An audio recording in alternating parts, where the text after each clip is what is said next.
Wala akong intention na manakot. Yung sa akin, babala lang yon.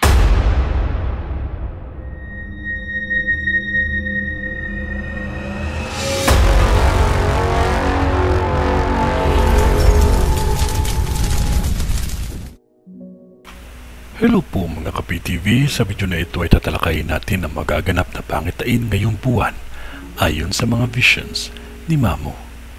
Pero kung ikaw ay hindi pa nakasubscribe sa aking channel, baka naman.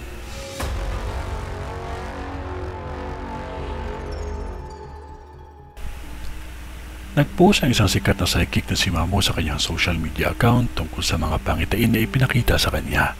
Kilala si Mamo sa Pilipinas dahil sa kanyang mga nagkatotoong mga premonition.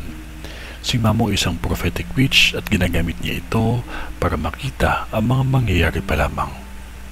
Si Mamo din ay naitampok na sa kapuso mo, Jessica Soho, dahil sa kanyang mga tahasang pabanggit na mga magaganap pa lamang. Kaya, pakinggan po natin ang vision ni Mamo. Taga Rizal Province ka ba? Mag-ingat ha! Madaming sakuna, aksidente ang posibleng tumama sa inyo. Madami din kabataan ang pwedeng kunin sa inyo through aksidente and sakit. Maging maingat, maging mapagmatyag. In short, nasa gawin nyo ang tagakuha at matakaw ito kumalawit. Ang pagkamatay ng madaming mga bata. Isang grupo ng mga kabataan ang nagkakasiyahan tapos biglang papaulanan ng bala. Sakit sa dibdib ko.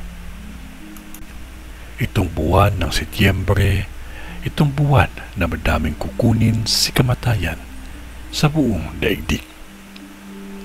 Kung ano man yun na wala pa ding makakatalo sa team na panalangin natin sa Diyos Amang makapangyarihan sa lahat.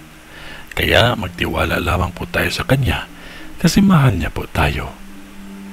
Sa ngalan ng Diyos Ama, ng Diyos Anak, at ng Diyos Espiritu Santo. Amen.